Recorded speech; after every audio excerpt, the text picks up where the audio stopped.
اعوذ باللہ من الشیطان الرجیم بسم اللہ الرحمن الرحیم۔ اچھا جی، اب ہم ایک اگلے مسئلے کی طرف بڑھ رہے ہیں کہ صاحب ہدایہ کہتے ہیں کہ وَإِذَا طَلَّقَ امْرَأَتَهُ طَلَاقًا بَائِنًا أَوْ رَجْعِيًّا لَمْ يَجُزْ لَهُ أَنْ يَتَزَوَّجَ بِأُخْتِهَا حَتَّى تَنْقَضِيَ عِدَّتُهَا۔ کہ مسئلہ یہ ہے کہ بنیادی طور پر اس کے آگے پھر اختلاف ذکر کریں گے ائمہ کا کہ ایک انسان نے اپنی بیوی کو طلاق دے دی۔ اذا طلق، جب طلاق دے دی امراتہ، اپنی امرا کو، یہاں جو فاعل ہے وہ ہوا ہے، چونکہ طلق باب تفعیل سے یہ فعل ماضی ہے اور اس کے اندر ضمیر جو ہے وہ اس کا فاعل ہے کہ جب شوہر نے طلاق دے دی اپنی بیوی کو، کون سی طلاق؟ طلاقاً بائناً، کہ طلاق بائنہ دے دی۔ اب یہ طلاقاً بائناً کون سا مفعول بنے گا؟ مفعول مطلق، کیونکہ مفعول مطلق وہ ہوتا ہے کہ جو اپنے فعل سے مشتق ہوتا ہے یا اس کے ہم معنی ہوتا ہے۔ او رجعیًا، یا اس نے اس کو طلاق رجعی دی۔ لم یجوز لہو، تو اس شوہر کے لیے جائز نہیں ہے کہ یتزوج باختہا، کہ وہ اپنی مطلقہ بیوی کی بہن سے نکاح کرے، حتی تنقضی عدتها، یہاں تک کہ اس کی عدت گزر جائے۔ یعنی عدت گزرنے سے، اپنی مطلقہ بیوی کی عدت سے گزرنے سے پہلے یعنی وہ ابھی عدت کے اندر بیٹھی ہے تو وہ اپنی سالی سے نکاح نہیں کر سکتا۔ بس میں جا گئی، لیکن کون سی طلاق کی بات ہو رہی ہے؟ یا تو طلاق بائنہ دے دی ہو یا طلاق رجعی دے دی ہو۔ طلاق بائنہ الفاظ کنایہ کے ساتھ دی جاتی ہے۔ کون سے الفاظ؟ کنایہ الفاظ، یعنی الفاظ صریح کے ساتھ نہیں جاتی۔ یعنی شوہر نے طلاق کی نیت سے بیوی سے کہا کہ دفع ہو جا، نکل جا، میری آنکھوں سے دور ہو جا، تو میرے لیے ایسے جیسے میری ماں، اور اس سے جب نیت پوچھی گئی تو اس نے کہا جی میری نیت تو طلاق دینے کی تھی، تو اسے وہ طلاق بائنہ ہو جائے گی۔ یا طلاق رجعی دی تھی پہلے اور اس کی عدت گزر گئی، تو عدت گزرنے کے بعد وہ طلاق رجعی اب رجعی نہیں رہے گی، وہ بائنہ ہو جائے گی۔ تو او رجعیًا، اب وہ کہتے ہیں کہ جب کسی شوہر نے اپنی بیوی کو طلاق بائنہ دی یا طلاق رجعی دی، عدت گزرنے سے پہلے وہ اپنی سالی سے نکاح نہیں کر سکتا۔ وقال الشافعی ان كانت العدۃ عن طلاق بائن او ثلاث یجوز۔ اب یہاں پر امام شافعی کا قول ہے، وہ اختلاف کرتے ہیں، وہ کہتے ہیں کہ اگر عدت جو تھی وہ طلاق بائنہ کی تھی یا طلاق مغلظہ کی تھی، چونکہ 3 طلاقوں کو کیا کہتے ہیں؟ طلاق مغلظہ کہتے ہیں۔ یعنی اگر عورت طلاق بائنہ کی عدت گزار رہی ہے یا طلاق مغلظہ کی عدت گزار رہی ہے تو یجوز، تو اس کے لیے جائز ہے کہ وہ اپنی سالی کے ساتھ نکاح کر سکتا ہے، بھلے اس کی ابھی مطلقہ بیوی جو ہے وہ عدت کے اندر بیٹھی ہوئی ہے۔ اب وجہ کیا ہے؟ حالانکہ احناف نے کیا کہا؟ احناف نے طلاق مغلظہ کی بات نہیں کی، احناف کہتے ہیں طلاق بائنہ اور طلاق رجعی کی بات ہوگی۔ اچھا، اب امام شافعی کہتے ہیں یجوز۔ اب دلیل کیا ہے امام شافعی کی؟ لانقطاع النکاح بالکلیۃ، وہ کہتے ہیں اس کی وجہ یہ ہے کہ اب چونکہ وہ بیٹھی ہوئی ہے عدت میں، اس کا نکاح ہی ختم ہو گیا بالکل یا مکمل طور پر، تو لانقطاع النکاح بالکلیۃ ہے، اس کا نکاح ہی بالکلیہ کیا ہو گیا؟ منقطع ہو گیا۔ اعمالا للقاطع، اس نکاح کو ختم کرنے والا، قطع کرنے والا عمل کیا تھا؟ وہ طلاق تھا۔ قاطع سے مراد ہے طلاق، قطع کرنے والا۔ اعمالاً کا مطلب ہوتا ہے عمل دیتے ہوئے، تو کہتے ہیں کہ ہم ایکٹیویٹ کر دیں گے، ہم عمل دے دیں گے، کہیں گے کہ بھی اب طلاق جو ہے وہ ایکٹیو ہو گئی ہے، اور اس ایکٹیو طلاق نے کیا کیا؟ اس نکاح کو ختم کر دیا۔ تو امام شافعی کہتے ہیں اس وجہ سے نکاح ختم، تو اس کا مطلب ہے کہ شوہر کا بیوی کے ساتھ کوئی تعلق نہیں رہا۔ جب شوہر کا پہلی بیوی کے ساتھ کوئی تعلق نہیں رہا تو اس کا پہلی سالی کے ساتھ بھی پہلا تعلق ختم ہو گیا، لہٰذا اب وہ اپنی سالی کے ساتھ نکاح کر سکتا ہے۔ ولہٰذا ایک اور دلیل دیتے ہیں امام شافعی صاحب کے بھی نکاح منقطع کیسے ہو چکا۔ دلیل یہ ہے کہ لو وطئہا مع العلم بالحرمت یجب الحد۔ امام شافعی کہتے ہیں کہ اگر وہ اپنی بیوی کے ساتھ، مطلقہ بائنہ کے ساتھ، یہ جانتے ہوئے بھی کہ میرا نکاح اسے ٹوٹ گیا ہے، وہ کیا کرتا ہے؟ اس کے ساتھ وطی کر دیتا ہے، تو یعنی حرمت کا بھی علم ہے، وطی کر دیتا ہے، تو اب یہ وطی کیا شمار ہوگی؟ بدکاری شمار ہوگی، زنا شمار ہوگی، یجب الحد، اور پھر اس کو کیا نافذ کی جائے گی؟ حد لگائی جائے گی۔ ولنا، اب احناف صاحب ہدایہ احناف کی دلیل دیتے ہیں۔ ولنا ان نکاح الاولی قائم لبقاء احکامہ۔ احناف کہتے ہیں کہ امام شافعی صاحب سے کہ جناب آپ جو فرما رہے ہیں کہ نکاح منقطع ہو گیا ہے کلیہ طور کے اوپر، ہم سرے سے اس کو تسلیم ہی نہیں کرتے۔ ہماری دلیل یہ ہے کہ ان نکاح الاولی قائم، ہمارے نزدیک پہلا نکاح ابھی تک قائم ہے۔ وجہ کیا ہے؟ لبقاء احکامہ، کیونکہ ابھی پہلے نکاح کے احکام باقی ہیں۔ اچھا بھی پہلے نکاح کے احکام کیا ہیں؟ اس کے بارے میں وہ کہتے ہیں کہ کن نفقت، بھئی جب تک عورت اس کی عدت میں بیٹھی ہوئی ہے، ابھی عدت مکمل نہیں ہوئی، عدت گزار رہی ہے طلاق کی، تو اس کا نفقہ کون دے گا؟ شوہر دے گا۔ تو اس کا مطلب ہے کہ بھئی نکاح ابھی باقی ہے۔ والمنع، اور اس کو گھر جانے سے بھی باہر روک سکتا ہے۔ والفراش، اب اس کے بارے میں فقہا یہ کہتے ہیں کہ بھئی اگر 2 سال تک عدت عورت گزار دیتی ہے نا، حمل ٹھہر جاتا ہے، اور حمل اتنا لمبا ہو جاتا ہے کہ 2 سال تک بچے کی پیدائش ہی نہیں ہوتی۔ وضع حمل کی میکسیمم مدت کیا رکھی ہے میڈیکل میں؟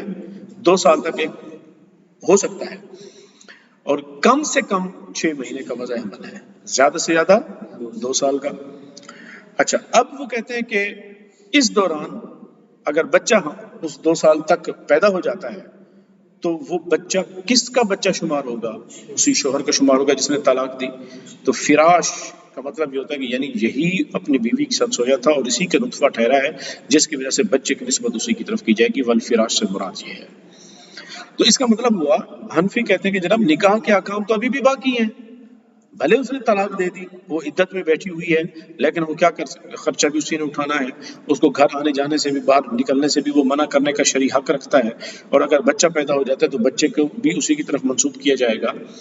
تو کیا ہو جائے گا؟ تو احناف کہتے ہیں جناب والقاطع تأخر عملہ، تو ہم کیا کریں گے، جو قاطع امر تھا یعنی طلاق، اس کا جو ایکٹیو ہونا ہے وہ کیا ہو جائے گا؟ مؤخر ہو جائے گا، متاخر کر دیں گے، اس کو ڈیلے کر دیں گے۔ بھئی تمہاری جو مکمل جو طلاق بولی گئی تھی، اس کو مکمل طور پر جو اس کا نفاذ آئے گا کہ مکمل طور پر نکاح کا خاتمہ اب کیا ہو جائے گا؟ ذرا مؤخر ہو جائے گا۔ یہاں پر احناف یہ کہتے ہیں کہ دیکھیں نکاح کی 2 جہتیں ہیں، ایک ہے نکاح کی جہت جس کا تعلق ہے حقوق زوجیت کے ساتھ، یعنی اس کے ساتھ اپنے بیوی اور مرد کا جو شوہر کا تعلق ہے وہ قائم کرنا، وطی کرنا، اور دوسرا ہے اس کے دوسرے حقوق جس طرح کے نفقہ، اخراجات۔ کہتے ہیں کہ اگر وطی کے حق میں دیکھا جائے تو طلاق مغلظہ ہو، طلاق بائنہ ہو یا طلاق رجعی ہو، نکاح تو ختم ہو گیا، نکاح کیا ہو گیا؟ ختم ہو گیا۔ لیکن نفقہ وہ وغیرہ اس کو دیکھا جائے تو نکاح باقی ہے، وطی کو دیکھا جائے تو نکاح ختم ہے، چونکہ نکاح طلاق بینہ ہو گئی۔ تو کہتے ہیں کہ اس کا مطلب یہ ہوا کہ ایک صورت میں نکاح، ایک وجہ سے نکاح ختم، ایک وجہ سے نکاح باقی۔ تو پھر جب ابھی ایک وجہ سے نکاح باقی ہے تو آپ کیسے کہہ سکتے ہیں کہ نکاح مکمل طور پر ختم ہو گیا؟ ولہذا باقی القید، لہذا قید ابھی بھی باقی رہے گی، اور وہ قید کیا ہے کہ بھی وہ اپنی بیوی کو عدت کے دوران گھر سے باہر نکلنے سے منع کر سکتا ہے، کیونکہ اس صورت کے اندر ابھی بھی نکاح باقی ہے۔ صرف کس میں نکاح باقی نہیں ہے؟ وطی کے موقع میں نکاح باقی نہیں ہے۔ والحد، امام صاحب آپ نے کہا تھا کہ اگر وہ حرام کے بارے میں بھی جانتے ہوئے بھی اپنی بیوی کے ساتھ اگر پچھلی بیوی کی متعلقہ کے ساتھ جماع کر لیتا ہے، وطی کر لیتا ہے، تو کیا واجب ہو جائے گی؟ حد واجب ہو جائے گی۔ تو احناف کہتے ہیں کہ جناب والحد لا یاجب علی اشارت کتاب الطلاق۔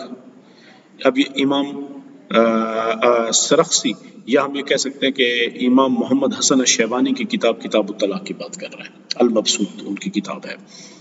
وہ کہتے ہیں ان کی کتاب الطلاق کے اندر جو اشارہ پایا جاتا ہے اس سے تو پتہ چلتا ہے کہ بھی حد واجب نہیں ہوگی۔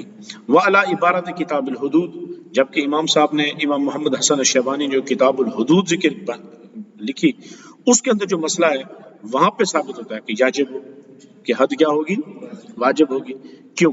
لأن الملقہ، کیونکہ جو ملکیت تھی، قد زال فی حق الحل، حل کا کیا مطلب ہے؟ حلال ہونا، حلال ہونے کے حق میں اس کی جو ملکیت تھی قد زال، وہ کیا ہو گئی؟ زوال ہو گئی، ختم ہو گئی۔ کیونکہ من وجہ ہم نے کہا تھا نکاح ختم، من وجہ نکاح باقی۔ ختم کس حق میں ہوا تھا؟ وطی کے حق میں۔ حل کے حق میں، اسی کو لفظ کیا بولتے ہیں؟ حل. تو کہا لأن الملک، کیونکہ جو ملکیت ہے قد زال، ختم ہو گئی تھی، فی حق الحل، وتی کے حق میں. فیتحقق الزنا، تو پھر اگر وہ وتی کر لے گا تو کیا ہو جائے گا؟ زنا متحقق ہو جائے گا. تو اسی وجہ سے حد واجب ہوگی، کس کو دیکھتے ہوئے؟ کتاب الحدود کی عبارت کو دیکھتے ہوئے.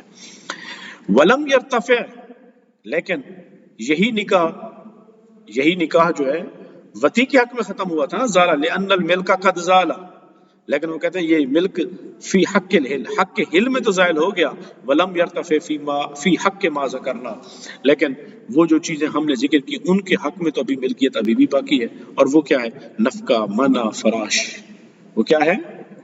نفقہ، منع اور فراش. اس حق کو دیکھا جائے تو وہ تو ابھی بھی باقی ہے، تو لہٰذا اس کے اندر ملکیت ابھی باقی ہے. جب ایک وجہ سے نکاح ختم لیکن ایک وجہ سے نکاح ابھی بھی باقی ہے، فَيَصِيرُ جَامِعًا، تو پھر وہ دو بہنوں کو نکاح میں جمع کرنے والا کہلائے گا.